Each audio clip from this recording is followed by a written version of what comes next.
ఇప్పుడు హాలిడేస్. ఈ హాలిడేస్‌లో మీ పిల్లలు ఎవరి సావాసం చేస్తున్నారు? ఎవరితో తిరుగుతున్నారు? ఎవరి వల్ల ప్రభావితం అవుతున్నారో తెలుసుకోవాల్సిన బాధ్యత మీ మీద ఉంటుంది. ఇవాళ రేపు ప్రతి కాలనీలో, ప్రతి దగ్గర కూడా మందులు తాగేవాళ్ళు, గంజాయిలు తాగేవాళ్ళు, రౌడీ షీటర్లు పెరిగిపోయారు. వీళ్ళకి ఎలాగూ ఏం పని ఉండదు. వీళ్ళు ఎక్కడ పని చేయరు. వీళ్ళు ఎప్పుడు 24/7 రోడ్ల మీద తిరుగుతా ఉంటారు. వీళ్ళు చిన్న చిన్న కూలీ చేసుకునే వాళ్ళను, పనులు చేసుకునే వాళ్ళను, చిన్న చిన్న పాపం పేదవాళ్ళను భయపట్టిస్తే గానీ వీళ్ళ ఇల్లు గడవవు. వీళ్ళ ఇళ్లలో బోన్లు డ్యాన్సులు చేస్తూ ఉంటాయి. కానీ బయటికి వీళ్ళు ఇలా కాలర్ ఎగరేసుకొని తిరుగుతూ ఉంటారు.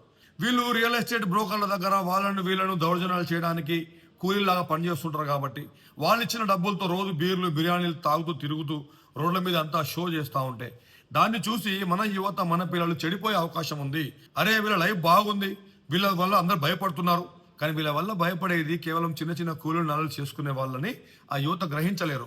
వీళ్ళు పోలీస్ స్టేషన్కి పోతే వీళ్ళని పోలీసు వాళ్ళు పట్టుకొని పోతే ఏ విధంగా మొద్దుకేస్తారు, తంటారు, ఏ విధంగా వీళ్ళకు సమాజంలో గౌరవం లేదు, సమాజంలో గుర్తింపు వీళ్ళకు లేదు అనే విషయాలు మన పిల్లలకు అర్థం కావు. ఈ నెగిటివ్ ఇంపాక్ట్కి పిల్లలు తొందరగా అట్రాక్ట్ అయ్యే అవకాశాలు ఉంటాయి.